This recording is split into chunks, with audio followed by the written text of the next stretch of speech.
Good morning, everyone. Thank you for joining today's webinar on water stewardship. This is Cal Mahoney with Suppliers Partnership, and we're pleased to have you all join us this morning. Just a couple, housekeeping items here before we get into our content for this morning. So this is set up as a webinar, and the webinar is being recorded. So we will be sharing a copy of that recording along with the slides with everyone after the session today. If you have questions for the speakers, would ask that you please use the Q&A button at the bottom of your screen there to enter those questions, and we should have plenty of time to get to those after the presentations this morning. So just to sort of set the context for those who may not be familiar with Suppliers Partnership. Suppliers Partnership is an industry coalition bringing automakers together with their suppliers, large and small, up and down the value chain, to work together around shared environmental sustainability ambitions. The organization has been in existence for 20 plus years now, but as we look to the future, to the 2030 and beyond goals for many of the companies in our membership, what we've seen is really an acceleration in terms of that level of ambition, aspiring to achieve positive environmental impact, throughout the value chain. And so as member companies of Suppliers Partnership, our members are coming together to collaborate, to align, and to look for opportunities to accelerate that action, in respect to a number of environmental sustainability goals and targets. Shown here on the screen are a number of areas where we are working, from carbon neutrality, sustainable materials, circularity, and a number of others. But today, really want to focus in on one of those areas in particular around water stewardship. And we have three speakers with us today that I'm very pleased to have join us and share some work that each of their companies have been doing over the last several months and throughout this year, really culminating in the release of a new guidance document that SP put out just about a month ago. And so today we'll have Matt Howard, the Vice President of Water Stewardship for the Water Council, speak to us about the Water Council's work with Suppliers Partnership in developing that water stewardship guidance document as really a first step in getting us started down this path.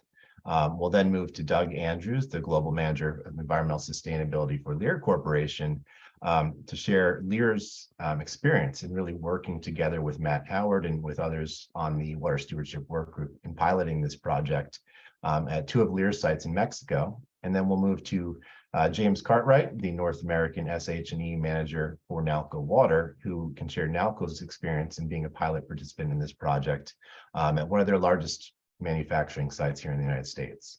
And so with that, I'd like to turn over to Matt Howard with the Water Council to get us started. So Matt, you can take it away when you're ready.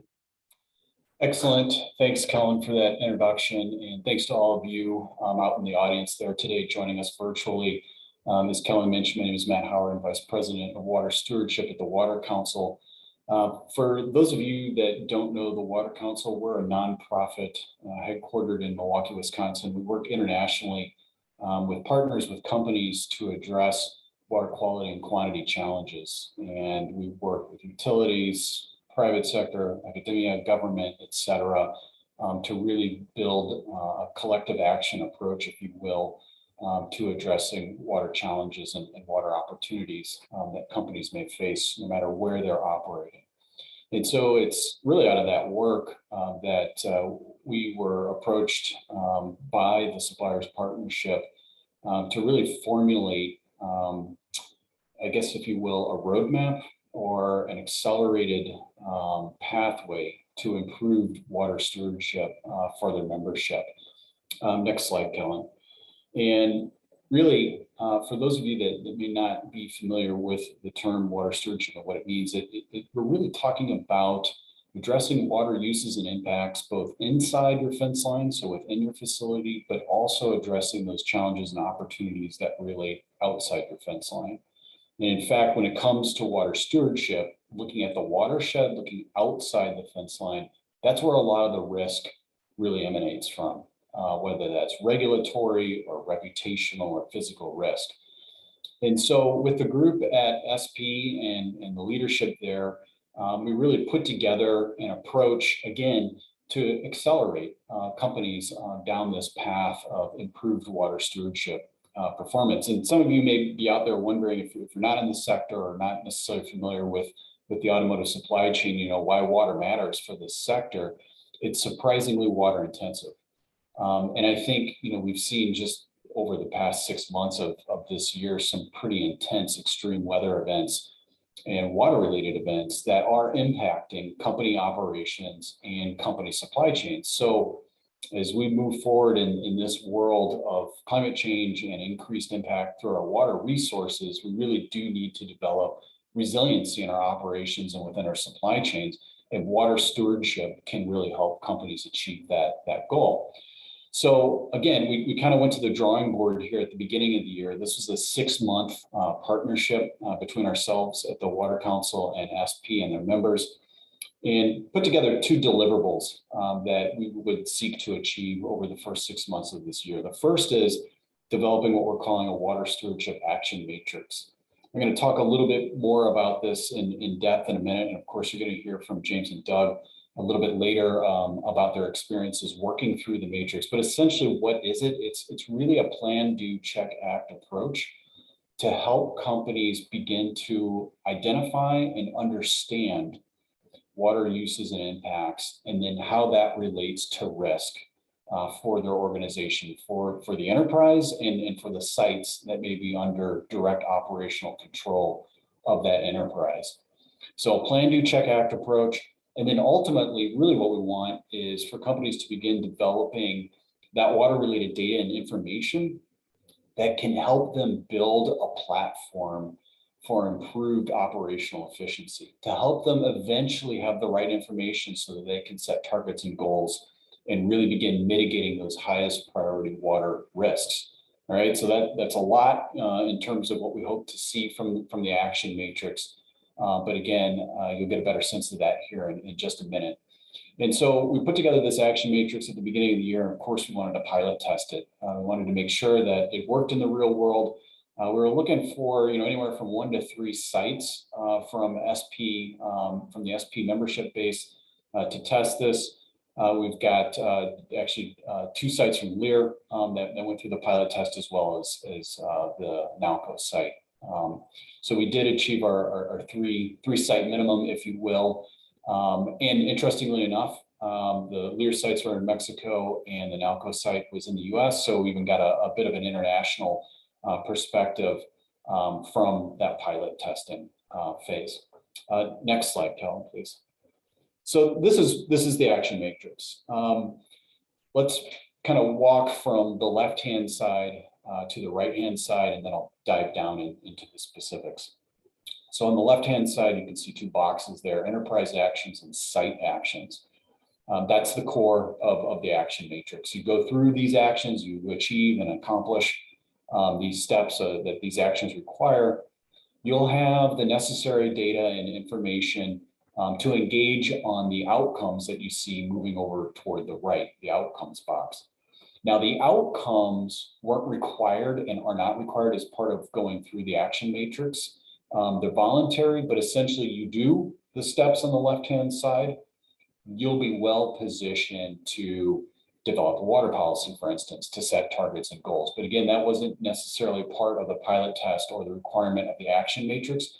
But we really, again, wanted to establish a foundation and a base for future action and an accelerated action on water stewardship for companies. And so we think we've really achieved that.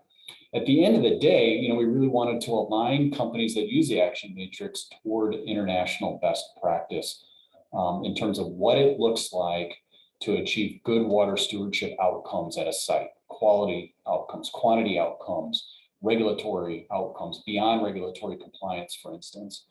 And so again, we really feel that we've established that foundation by working through these actions here on the left-hand side.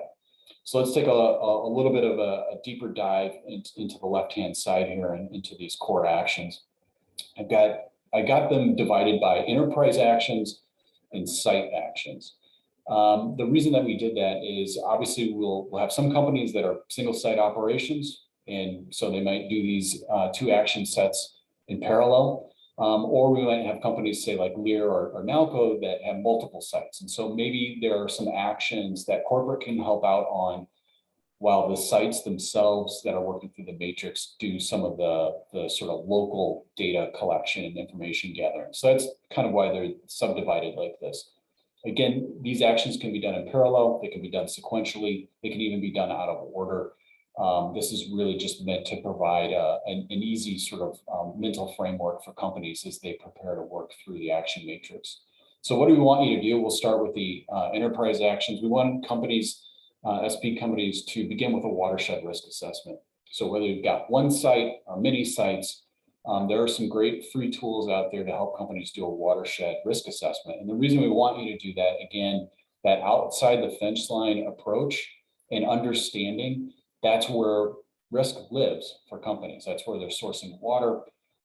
That's where their stakeholders live. Those are the communities that they're located in. So do that watershed risk assessment and get a better understanding of the physical risks, reputational, and or regulatory risks that may exist just purely based on location, based on your watershed where you're operating. And so just a couple of tools out there. WRI Aqueduct, free tool, really easy to use, whether you've got one site or hundreds of sites. It's really easy to upload address data and GPS data for a corporation to do that risk assessment. I think that's what most of our pilot sites use, was the Aqueduct tool. There's also a WWF tool for those of you that are interested, called the Water Risk Filter, also a free tool, also a great tool. Both of these are used globally. The data sets are really good. They've been vetted multiple times and used by hundreds, if not thousands of companies globally. So do that watershed risk assessment, get some high level feedback in terms of the types of risks, water risks that exist where you're located.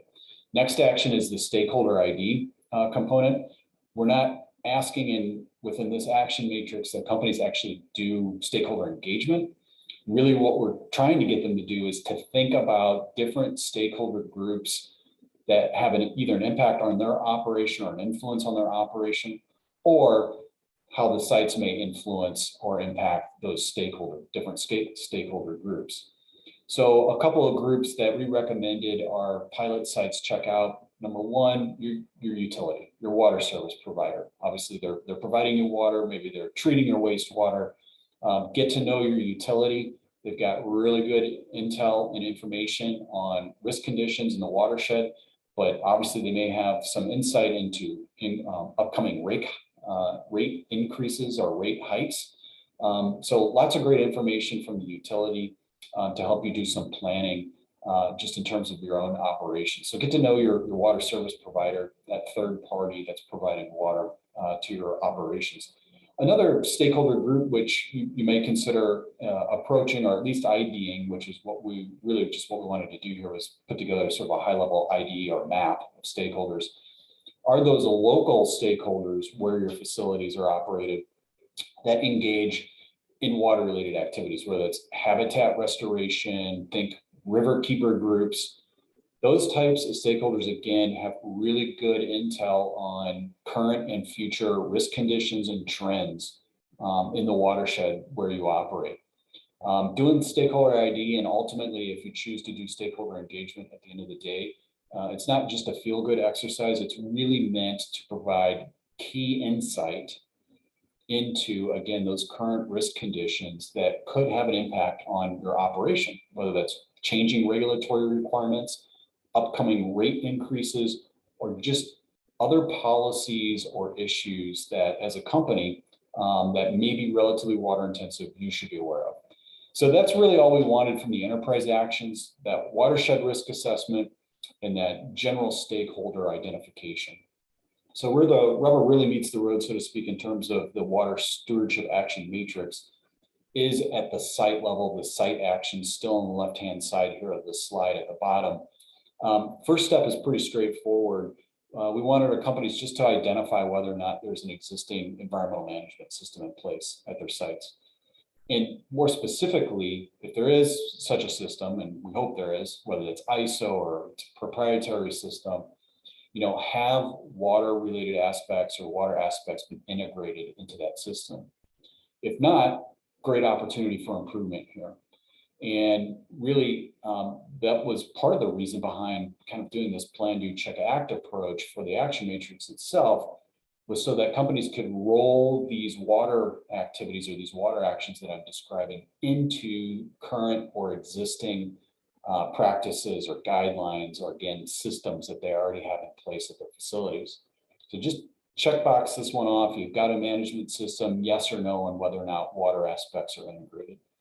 In terms of the actual assessment of water uses and impacts, we want you to look at some of the basics, right? So water withdrawal, water consumption, water discharge, have an understanding in terms of stormwater management. Are you actually managing stormwater on site?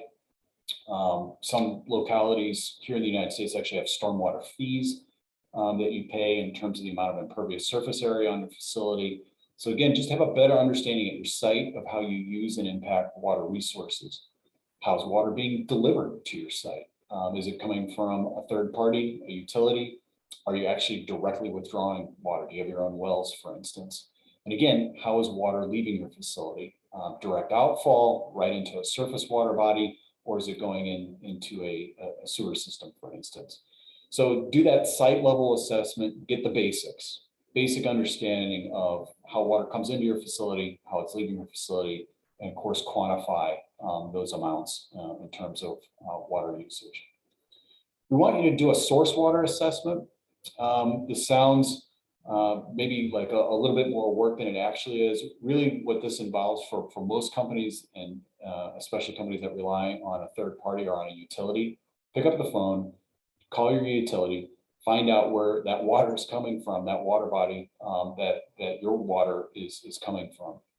And the reason we want companies to do that, again, there could be some inherent risk conditions associated with that. I mean, think right now, of course, of all the companies and sites that are located in the Colorado River Basin.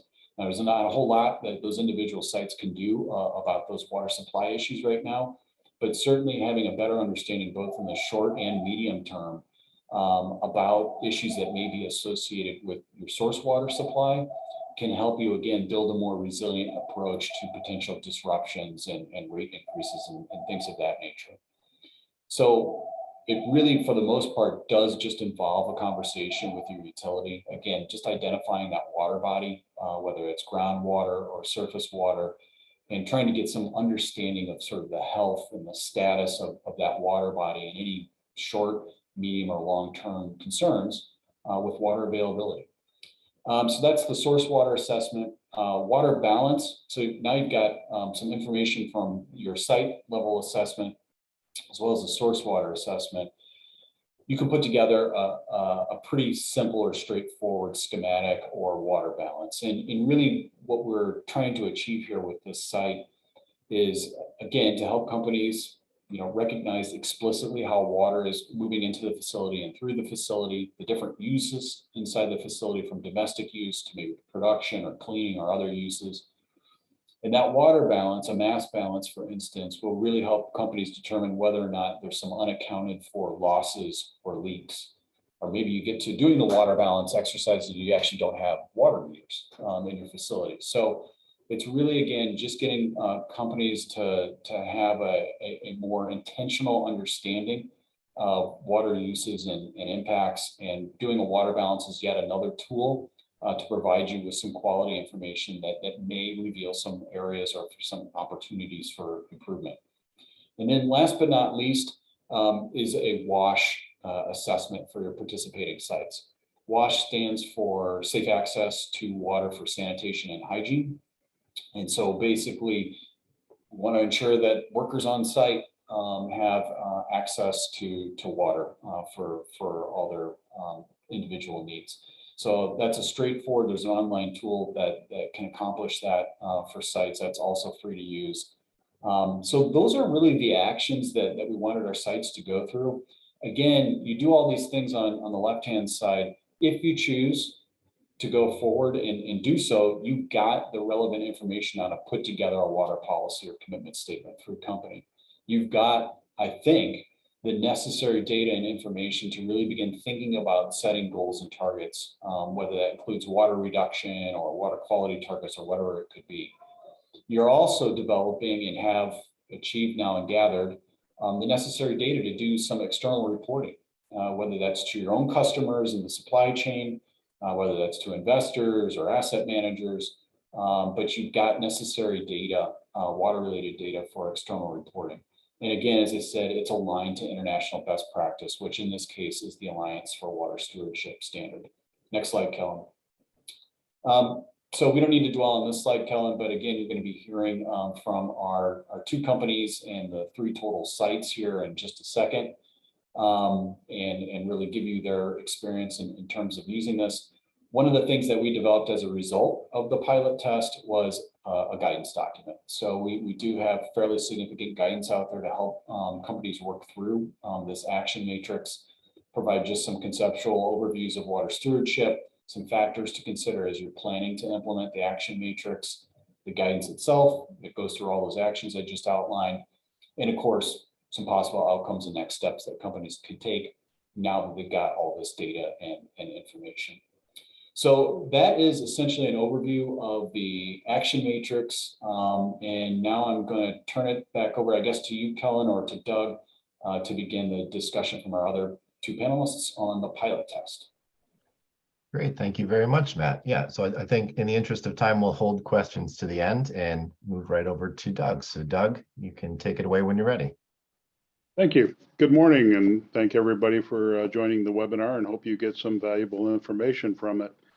At Lear, we've had a water stewardship program for many years. We've had a lot of the elements already in place, but what we found was kind of amazing that by going back through this action matrix, there was a lot more interest and awareness and spirit of reduction that came from the 2 plants that we piloted. As I said, we had 2 plants in Mexico, one in the Juarez area, the other one in Piedra Negras. They're both plants that have different operations. One plant has more complex operations, and the other plant's pretty straightforward, but a large plant. So if you go to the next slide, we'll start talking about some of the activities we did with Matt's assistance and virtual calls with the plant staff. And we had a lot of involvement with our plant management team, not just EHS, but the activities and operations, as well as in our engineering group. So this is what Matt just explained to you. And he went through a similar process explaining it to our management teams at both locations. And they kind of spurred on their spirit of Kaizens and different activities that they love to do there. So we went through the process, much as he's identified this, and we've followed through and found some improvements we could identify. Next slide, please. So in summary of the implementation, the 2 plants we identified, we had a risk assessment on the watershed area and identified that these were in water scarcity areas and actually rated as extremely high scarcity. So it was very helpful to focus our resources on water reductions, savings, and trying to make these the best efficient use of water plants that we can do. We do with the 250 some sites globally in 30 some countries. We do have other locations that have similar scarcity of water climate issues that we can apply these to as well. And some of them have other projects that we can share and put in our best practices. So going through the application of this guidance, we first did the step of identifying we do have an ISO 14000 system. And yes, our water aspects were included in the significant aspect.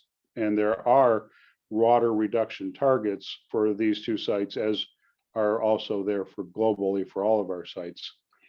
It makes a little bit more of a understanding and appreciation of the reductions when it's in this type of sites, as opposed to several of our sites here in Michigan, surrounded by some of the largest freshwater lakes and watersheds that are available. So there are varied places that you might want to apply this to first in a priority sequence. Understanding the sites, where they get the water from, and the fact that there's a misunderstanding from a lot of people. We get it from the municipality. The city just pipes in the water supply to our plant. And in further evaluation, finding that that utility company was located in an area where they had to get the water from groundwater and then treat it and then pump it into our plants. and that they're pretty much guessing that their groundwater supply will last for 25 years. So understanding that there's a risk that in 25 years, since Lear's been around over 100 years, in 25 years, maybe they won't have enough water for our operation. We'll have to look at other options like using trucks to bring water in. And at that point, the cost of water becomes higher and the reduction of its usage becomes more important. So this is important for the plant to understand as they look at implementing new processes, new systems, and to keep the water usage in mind. As part of their investigation and assessments, they looked at all the site water uses, and they looked at them at first with one level of interest, thinking, yeah, we have water here, here, and here. But it took a little bit more of an understanding that, yes, there are water systems being used in other process areas that they took for granted or just didn't understand the full use of it. And that came into play with the water balance that we completed. We've been tracking the amount of water being used at the site based on the bills, the invoiced volumes that they tell us we use, because that's what we pay for. Using the water balance, we found we really don't quantify accurately enough all the water discharge from the plant. Unless there's a permit requirement for that, which these processes do not have post-water treatment or industrial pretreatment systems. It's really just gravity flowed out of the building. So balancing it with required us to measure how much was going out. And then that allowed us to say, well, we got 1 million coming in, we got 500,000 going out, where'd the other half go? So looking at losses, looking at consumption, looking at are our products containing any water that can be taken out of that equation, and just understanding the consumption, the losses, and those opportunities led us to other projects that we implemented to be able to identify and reduce the amount of water coming in. Of course, from an industrial hygiene standpoint, we needed to make sure we had enough water supply for the employees to maintain their health and have the proper sanitation. Food preparation was in one of the plants. So we had to make sure the water being used and consumed was potable and was also sufficient in volume to promote the proper hygiene activities that we needed. Next slide, please. This is a one-pager that we do in most of our Kaizens and our projects that we do. We identified backgrounds, objects, trends. We showed data that we have accumulated. And in this case, they're showing that there was less water in this year used than last year, which is good. But there's always that factor of outside forces that cause issues like COVID. So that have to be taken in effect. And then looking at opportunities to reduce it and identifying activities that we're going to do to address those opportunities. And it's a little small to read. So if you go to the next slide, I have them in a little bit larger font. So the first thing is to continue with the identification of water losses. Look for broken pipes, look for leaking valves, looking for fire systems that had possible pipe leaks. Evaporators that didn't have the proper collection of water. So by going through that process, there was really no visual way to see if water's flowing. So we looked at flow detection devices that on a walkthrough with a visual inspection, you can see if water is running. And if the plant's vacant and not operating, if you see water flowing through the pipes, there's a big red flag you need to look at to see what can be done, where is it losing it, and how to stop that. We also, with additional monitoring and measurement of our water supply, both in different processes as well as discharge, we're able to update our consumption database to be able to track that usage and see where we have additional potential losses. And then continually looking at water losses due to leaking pipes. Obviously, if someone sees a puddle of water on the floor and it's underneath a pipe of water supply, then there's a concern that we have the opportunity to reduce that consumption. One of the other identified problems that or opportunities we see in a lot of our plants in the water stressed area is that we have waterless urinals. There were 30 waterless unit in this facility, and we found 12 that were still consuming water that we have replaced to waterless as well. Any opportunity, no matter how big or how small, that you can identify that reduces water consumption, especially if it's a low loss, but it's frequent, it adds up very quickly. And we found that the waterless urinal changeover originally did do a dramatic decrease of water consumption. The other thing that this actually got us thinking about is thinking outside the box. Can we use air conditioner water that's condensed out of the air conditioning system in another manner? We were able to look at and started to use this recovered water in the use of toilets in the restrooms. It wouldn't have been utilized for other opportunities at this point, but this was the best opportunity we had. With water being back flushed out of the reverse osmosis process, that could also be used for the toilets. Because of its salt content, it was not effective for irrigation. But we also started a drip irrigation system in the green areas around the plants that we maintain, so that it is a more effective transfer of moisture to the system. So those are all really nice projects that were identified and have been added to our best practices globally.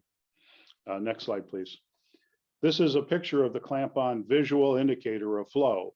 By using this meter, the security team now walks around and checks all these meters to see if there's flow on times that there is no operation in that area, or if this is to a process that the process has been shut down. Some of our plants, the one plant, Piedra Negros, was a very old plant and had multiple changes over the last 75 years. So there were abandoned pipe systems. And by putting this type of a system for visual monitoring, we can see that the abandoned systems have been capped, secured, and there's no losses from that system. Next slide, please. So the conclusion is everyone needs water stewardship. Everyone needs to be aware of it. I think that this system helps, working with the management team, improve the awareness to all the employees that participated in the system. And by adding additional signage to the areas to, reduce the water use as much as possible. If you have a water bottle that you don't just dump down the drain, you can dump it out on the lawn. You can do other things to collect it as a personal awareness to the importance of water, and reporting any leaks or anything else they happen to see. What gets measured gets attention. And that's where we have used this system to monitor, measure, look for opportunities, so that it's part of their culture now. And we're able to complete projects and implement things globally based on the program we have. We also were in the process of doing a revision to our water stewardship playbook. That'll be coming out next month, but we've also added that action matrix to it and some of the additional resources for information from internet risk assessments and things, so that globally our plants can update that. Once you get a watershed evaluation, it's not one and done. It needs to be updated periodically every 3 to 5 years to reflect more data that's been accomplished or accumulated.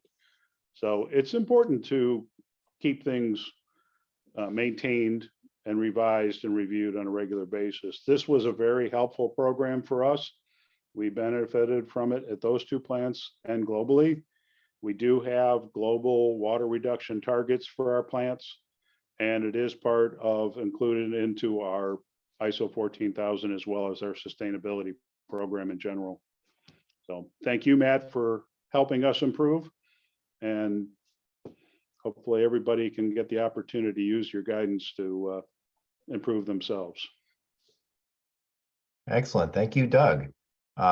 So moving right along, I want to introduce the second company who participated in the pilot. So we've got James Cartwright from Nalco Water. And James, you can take it away when you're ready. Love it. Thanks, Kellen. As alluded to, my name is James Cartwright. I am the North American Regional SH&E Manager for Nalco Water. Previously, the SH&E Manager of the facility located in Garyville, Louisiana. And we've been going down this water stewardship journey for well over 5 years. And got to see a lot of the implementation here at the site and how it's translated to success in some of our conservation efforts and some of our site goals.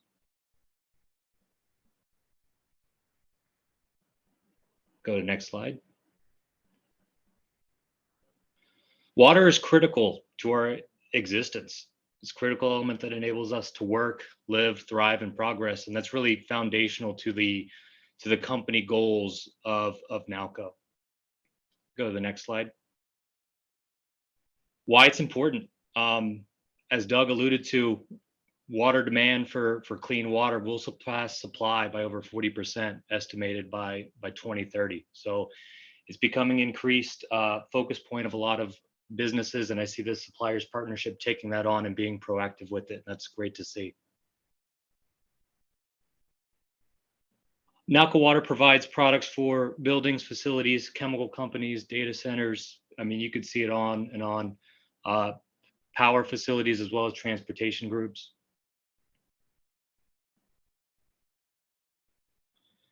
And we focus on four key areas in Nalco Water as part of the Ecolab organization, and that's safe food, clean water, abundant energy, and healthy environments. All right, Nalco Water specifically. Key goals are delivering value and minimizing water use for our customers, maximizing results, and optimize total costs. And for the world, we have a goal to save water for over 1 billion people by 2030.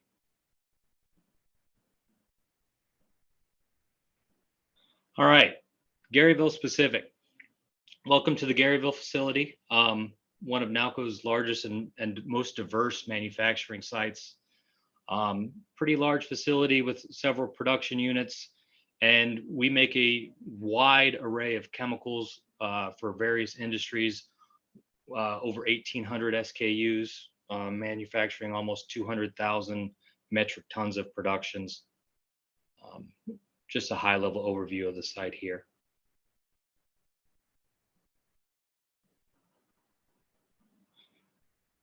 Okay, as Matt and Doug alluded to, each watershed has unique risks and unique opportunities and unique water stewardship goals and values that we need to be targeting. So this is just kind of a high level overview of sort of the zoom in of the water stewardship for the Nalco facility. It is located directly on the Mississippi River, right in between Baton Rouge and New Orleans in a small town called Garyville.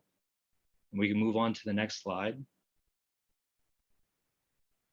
Again, just kind of zooming in through the national watershed databases to understanding the unique watershed risks of the area.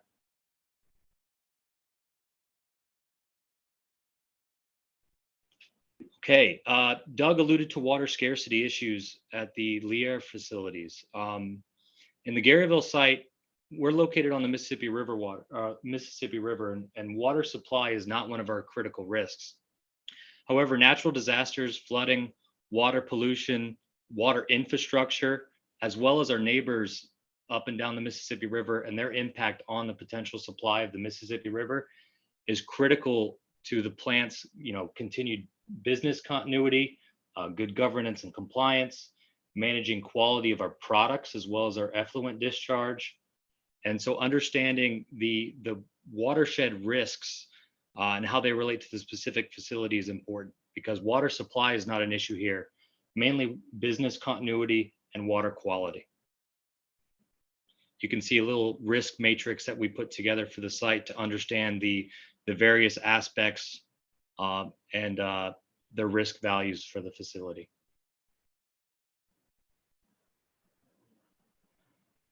All right, we mentioned natural disasters. The Garyville facility was in the path for 7 storms in 2020. 7 named hurricanes. We had significant impact from Hurricane Ida. We lost power for 17 days, and we did not have access to city water for 10 days. Obviously, you have the associated safety, business continuity, and a number of other risks there that develop from this water risk.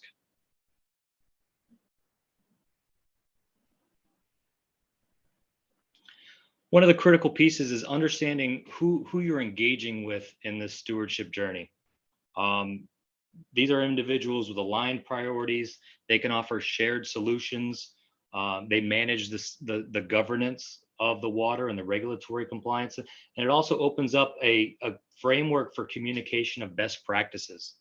And so we put together a stakeholder table with plant leadership, corporate leadership, a number of stakeholders up and down the Mississippi River who can impact our water quality. And go to the next slide. And then some local nonprofits, public sector, private sector. It's really kind of amazing when you sit down and think about who you engage with on water stewardship, how many you can come up with on your stakeholders. But the real value here is building those relationships and setting up a framework for communication to share solutions.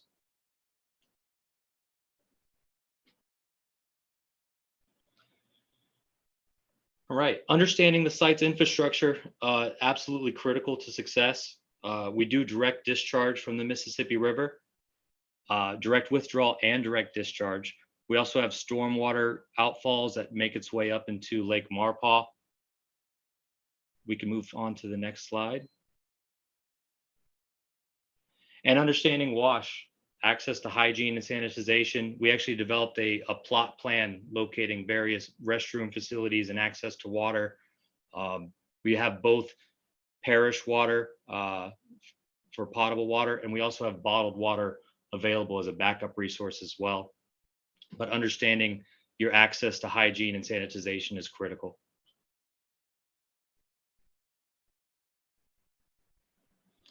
Understanding your source water. Mississippi River, again, main water source for the facility. We also do receive potable water from the local municipality, who also receive it from the Mississippi River water. We do have on-site softening and demineralizers and an on-site wastewater treatment facility, and have had to develop a number of environmental management systems to ensure that we have appropriate quality checks for both influent and effluent.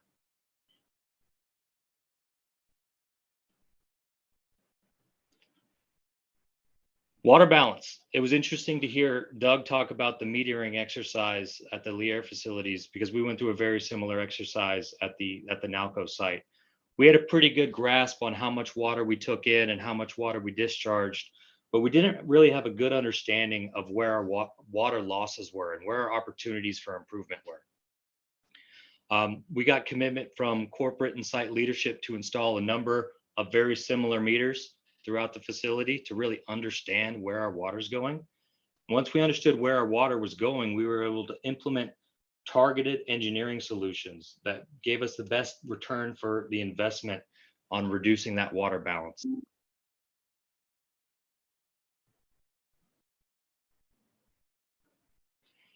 I mentioned the commitment piece, and this is absolutely critical. Having the site as well as corporate leadership commit to this process really helped unlock some of the resources necessary to achieve our reduction in water. And having that commitment at the highest level of leadership was absolutely critical.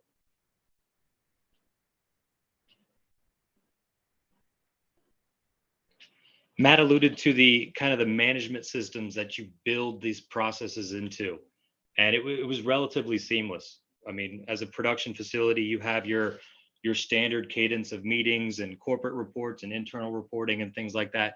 Just building stewardship and sustainability elements into all of those meetings, really it wasn't additional work. It's just how we work, and bringing sustainability and stewardship into those meetings, reviewing quality issues, reviewing quantity issues, tracking regulatory compliance, daily actions, and developing KPIs with goals and targets to achieve.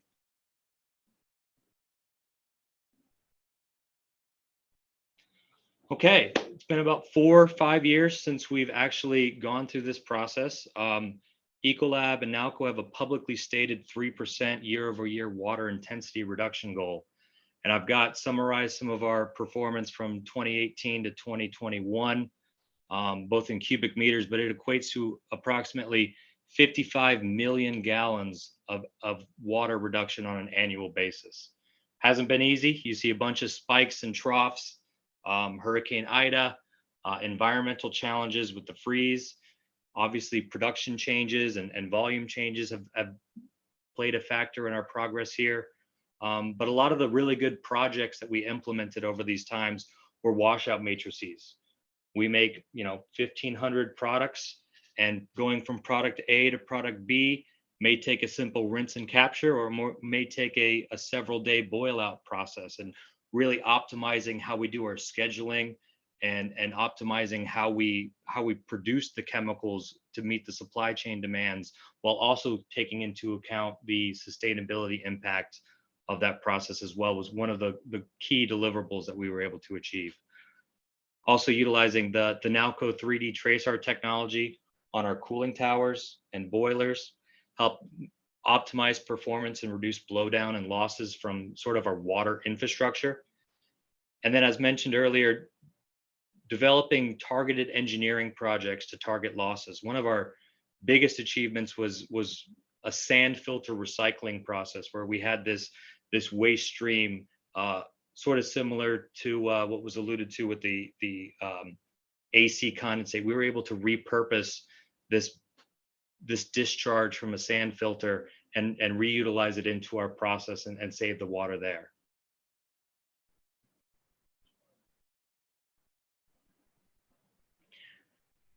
And then once we built these frameworks and these management systems to really build and sustain the stewardship principles at the site, we actually went through the AWS certification process. You can see here our certificate. It actually expires in just a couple months here, and we're going through the process of recertification as we speak. But these frameworks in the Water Stewardship Action Matrix really set you up for success. You have to understand what your risks are, what your infrastructure is, and where your losses are, to develop, a targeted approach to increasing stewardship at the site.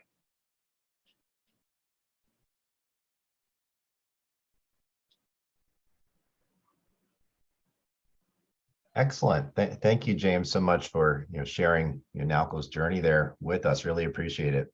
So we've got a few minutes here left for questions, and so if you have questions for any of the speakers, please feel free to write them in the Q&A or the chat box there. And I just want to highlight, everything that we've talked about here is really encapsulated very well in the guidance document that Matt Howard and his team put together, and that is freely available on SP's website. So please, feel free to check that out and read that, at your leisure later. So I've got a question that came in here, and Matt, this might be for you. Did we get any information, out of this pilot process that would tell you what kind of carbon reductions could be achieved through these water stewardship measures? Is that something that you looked at, or could be looked at by a company as they go through this process? Yeah, I mean, it's a great question. It is not a factor that we considered with this particular project or pilot process, but it certainly is something that could be built into this process if companies so choose. Great, thanks, Matt. Doug, coming back to you, there's a question about suppliers may feel taking on water stewardship is a challenge with all the other priorities that are being asked of them. Do you have any sort of perspective on how difficult this process was for your sites to take on? Was it easier? Was it more challenging than you expected going in? I have to think it's a more direct application of the guidance, and it's something that, with Matt's help walking the plant through the process, there are opportunities for reductions, and the program, just the overall awareness, really improved within the plant, and I think that made it appear easier. You get more cooperation, you get more participation, and many hands make light work. So the better you can do that, the better off you'll be. Great. Question, coming back to James. So, Nalco obviously, is mature and has been working on this for some time. Can you sort of reflect back on, how you got started on this journey. So what were sort of the early steps in making that commitment to actually take on this large project? Well, I think actually it was driven mainly from the business. It's part of what Nalco Water does. Nalco Water wanted to put their money where their mouth is and actually show kind of what we do and how it can impact site sustainability. And going through this process was made easy with that level of corporate commitment. I would say that was probably the straw that broke the camel's back and kind of unleashed all of these efforts into the sustainability and stewardship realm was getting that support and that commitment. Great, thanks, James. Doug, we've got a question here for you. So a great example from Lear. Can you tell us how access to data was in Mexico? Are you taking action to increase data accessibility and consider a changing climate in Mexico specifically, I think? I'm not sure which data they're looking at, but the access to information on the watershed risk assessment was not a problem at all. We've had it at all our global sites. The access to data from the process monitoring and measurement of the water intake and discharge was something that we have improved ourselves. There's a number of projects also going to do direct telemetry readings on meters for water intake and use in certain processes that we can measure on a continuous basis through the cloud at any office, including corporate. Great. Matt, a question for you. So one of the outputs is potentially a water goal. Can you talk about your perspective, what a quote unquote good water goal might look like? Yeah, good question. And I'll answer that. I just want to add on to Doug's answer in terms of the data gathering. We were intentional in crafting the action matrix so that the data gathering requirements were essentially specific to the site, right? So it was within the site's control basically to gather data. We didn't want to get too advanced in terms of trying to grab data from the watershed about watershed quality or things of that nature. We really wanted to focus again, having the sites look at their own water uses and impacts. So data that was theoretically available directly to them. So we did that intentionally. And so just in terms of the question, what constitutes a good target or goal? I'm not gonna like this answer, but it depends. So one of the mindsets, if you will, that we were trying to instill through the development of the action matrix is that water use and associated risk is contextual, right? And so, if you've got a Lear or a Nalco site in the Great Lakes versus the same site in Mexico or Southern California, you're going to have different water uses and impacts and risks. So when it comes to then developing a target or a goal for that specific site, you want to ensure that it responds directly to the context in which you're operating. So if you're in a water scarce region, then you're probably going to focus on some water conservation, water efficiency type goals, probably, right? If you're in a water abundant region, maybe you're looking a little bit more externally for resiliency in terms of the facility and how it's maintaining or managing stormwater or potential flooding aspects, or maybe water quality is a concern. So you're really looking at improving quality management if you've got direct outfalls, for instance. But again, good, quote unquote, good targets and goals really need to be responsive directly to the context in which you're operating. And then you develop a target and goal that directly mitigates that risk. Excellent, thanks. One final question here, and this could be for anyone, I think. If you can talk about sort of the split between this work being done by the corporate team versus the plant team that has to sort of bring in that local context. How much of the work is done by one party versus the other, and any perspectives on how best to engage the plants, in that process? Maybe I'll just give you the intent and then turn over to Doug and James to say what happened in the real world application. But the intent was that, anticipating that we would have companies doing the action matrix that would have multiple sites under direct control, like Lear and Nalco.